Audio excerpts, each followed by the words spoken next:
లోకంలో ఎన్ని జరుగుతున్నా ఒకటి మాత్రం వాస్తవం అమ్మా.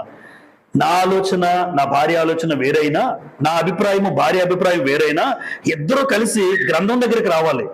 ఇంతకీ దేవుని అభిప్రాయం ఏంటి, దేవుడి ఆలోచన ఏంటి, దేవుడి నిర్ణయం ఏంటి, దేవుడు ఏం చెప్పాడు, అది ఇద్దరు కలిసి చేసేదాన్ని ఏమంటారు చెప్పండి. ఇప్పుడు ఏక శరీరం.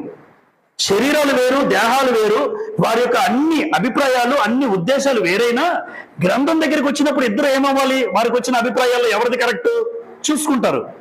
నీదా నాదా, ఒకవేళ ఇద్దరిది తప్పు అనుకోండి, దేవుడు చెప్పింది వేరైతే దేవునికి ఇద్దరు ఏమవ్వాలంటే కనెక్ట్ అవ్వాలి. ఎప్పుడైతే గ్రంథానికి భార్యాభర్త కనెక్ట్ అవుతారో వాళ్ళ మధ్య సమస్యలు రావండి. 100కి 100 రూపాయలు చెప్పగలను నేను. అయితే ఒకటి, నా నిర్ణయమే జరగాలని భర్త అనకూడదు, నాదే జరగాలని భార్య అనకూడదు. ఎక్కువ శాతం గొడవలు రావడానికి కారణం ఏంటి, కుటుంబంలో పట్టుబడతారు. ఒక భర్తగా భార్యగా ఎప్పుడమ్మా